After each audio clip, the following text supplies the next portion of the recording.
Registration വകുപ്പിൽ സർക്കാർ ജീവനക്കാരെ ഉപയോഗിച്ച് PR വർക്കിന് നീക്കം.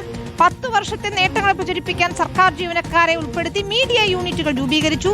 സമൂഹ മാധ്യമങ്ങൾ വഴി പ്രചാരണം നടത്താനാണ് മന്ത്രിയുടെ നിർദ്ദേശപ്രകാരം ഉത്തരവിട്ടിരിക്കുന്നത്. വകുപ്പ് പുറത്തിറക്കിയ ഉത്തരവിന്റെ പകർപ്പ് റിപ്പോർട്ടറിന് ലഭിച്ചു. ഗോപാൽ ശിലാസനിലാണ് ചേരുന്നത്. ഗോപാൽ, ഇതിപ്പോൾ ഏത് രീതിയിലാണ് PR വർക്കിനുള്ള നിർദ്ദേശം?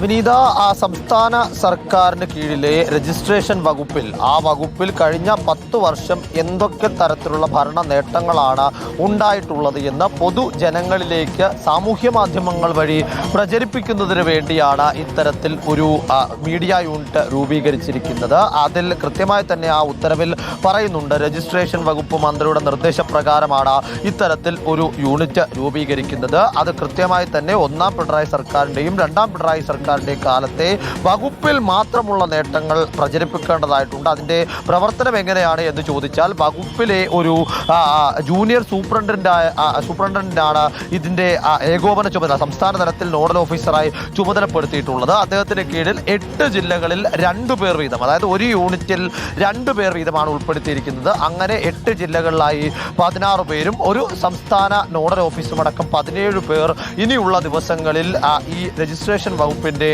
ഏകോപന ചുമതല, പ്രചാരണത്തിനുള്ള ഏകോപന ചുമതല നിർവഹിക്കുമെന്ന് പറയുന്നു. അതിനോടൊപ്പം തന്നെ ഈ ഉത്തരവിൽ ആരൊക്കെയാണ് ഇതിൽ ചുമതല വഹിക്കേണ്ട ഉദ്യോഗസ്ഥരെന്നും അവർക്ക് ഏതൊക്കെ ജില്ലയിലാണ് ചുമതല ഏറ്റെടുക്കേണ്ടതെന്നും അടക്കമുള്ള കാര്യങ്ങൾ വ്യക്തമാക്കുന്നുണ്ട്. ശരി, ഗോപാൽ ശിലാസനിലാണ് വിശദാംശങ്ങൾ.